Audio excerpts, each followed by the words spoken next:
사랑하는 새날 친구들 반갑습니다. 화요일 말씀을 함께 나눌 신현민 목사입니다. 청소년 친구들을 만나다 보면 믿음이 성장하다가 턱 막히는 구간을 경험하게 됩니다. 기도 때문에 그렇습니다.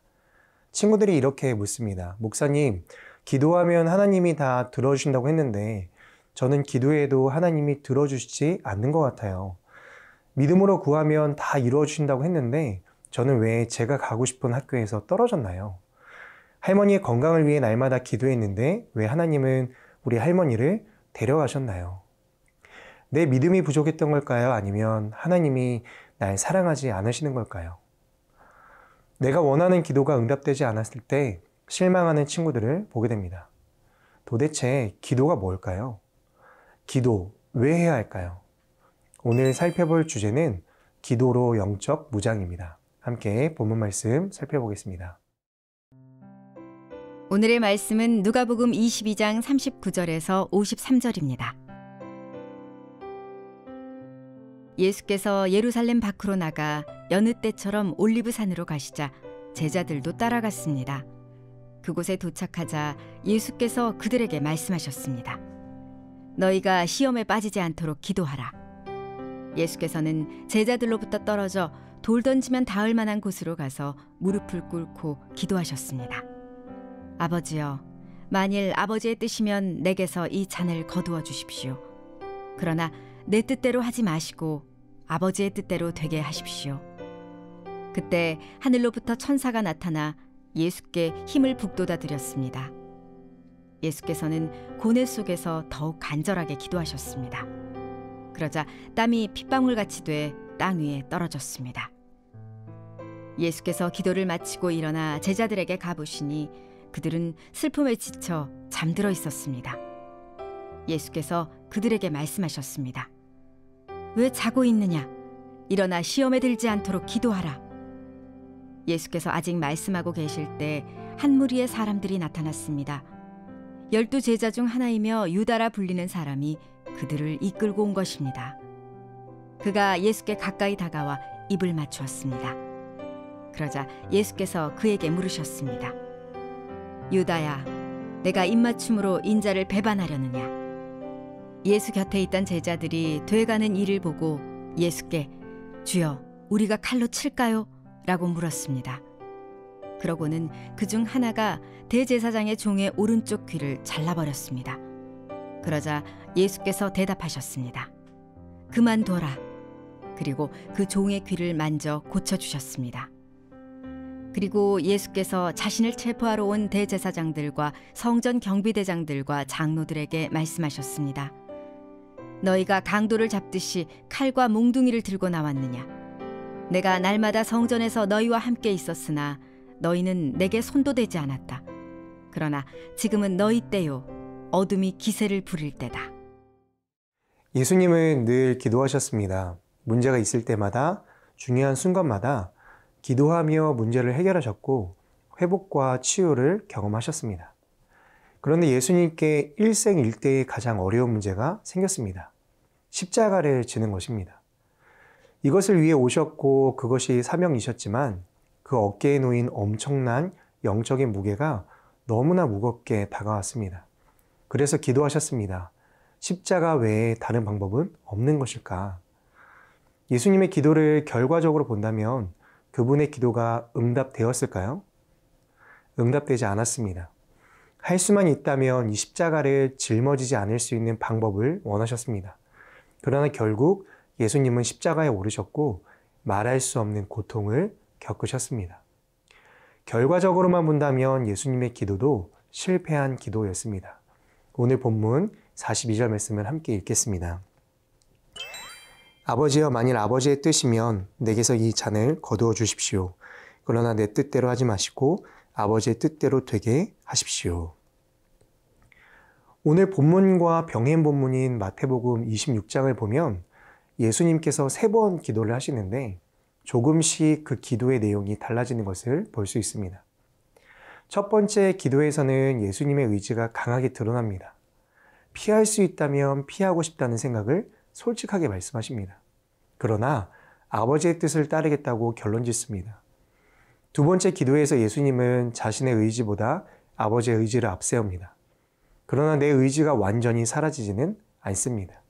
그리고 예수님은 세 번째 기도를 하십니다. 여기에는 자기 의지가 없습니다. 아버지의 뜻에 온전히 순종하겠다는 결심이 서 있습니다. 오늘 본문이죠. 내 뜻대로 하지 마시고 아버지의 뜻대로 되게 하십시오. 이것이 기도의 핵심입니다. 기도는 결과가 아니라 과정입니다. 내가 원하는 것을 얻어내는 결과가 아니라 내 뜻을 내려놓고 하나님의 뜻을 점차 받아들이고 결국은 그 하나님의 뜻대로 순종하게 되는 과정입니다. 이것이 예수님의 기도였고 바로 우리가 기도하는 이유인 것이죠. 어느 철학자가 이렇게 말했습니다. 기도는 하나님을 변화시키는 것이 아니라 기도자를 변화시키는 것이다. 사랑하는 새나 여러분, 내 기도를 하나님의 뜻에 온전히 맡기는 순간 하나님이 나를 빚어가시고 나를 하나님의 뜻대로 변화되게 하실 것입니다. 오늘도 기도를 통해 내 삶의 모든 것을 하나님께 맡기고 완전하신 하나님께서 내 삶을 가장 좋은 길을 인도하시는 은혜를 경험하게 되길 축복합니다.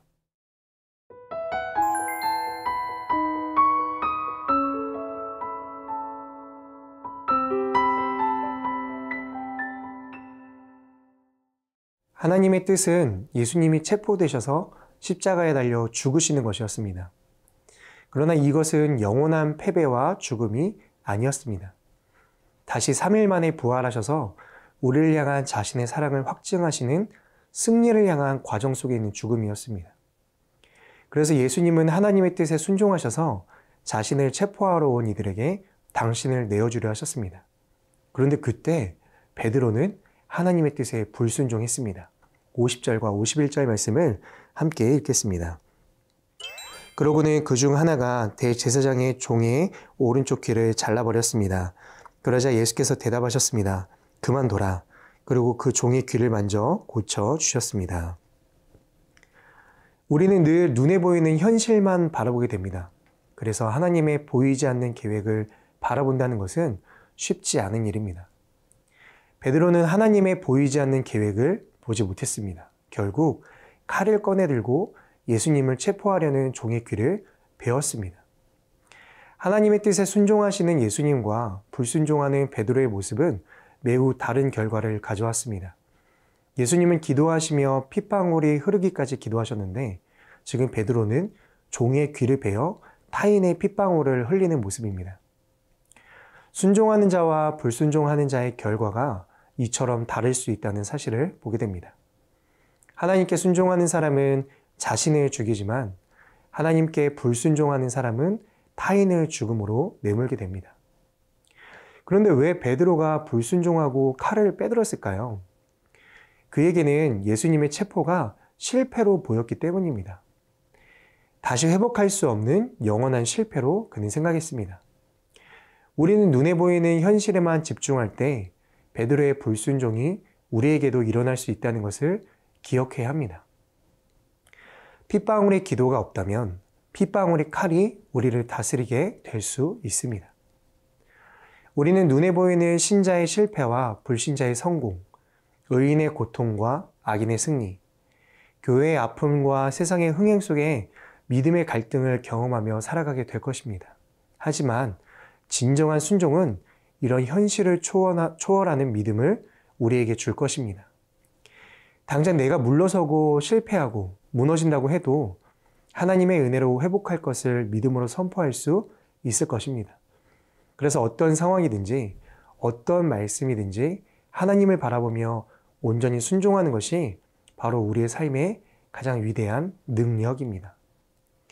현실을 뛰어넘어 역사하시는 하나님의 은혜를 바라보며 오늘도 기도로 영적 무장하며 살아가는 모든 새나 친구들이 되기를 축복합니다. 언제나 우리의 기도를 들으시는 하나님, 예수님의 기도처럼 우리도 기도를 통해 하나님께 순종으로 나아가게 도와주세요. 그리고 하나님의 뜻과 계획이 우리 삶에 이루어지는 것을 바라보며 진정한 승리를 경험하는 삶이 될 수 있도록 인도해 주세요. 예수 그리스도의 이름으로 기도드립니다. 아멘.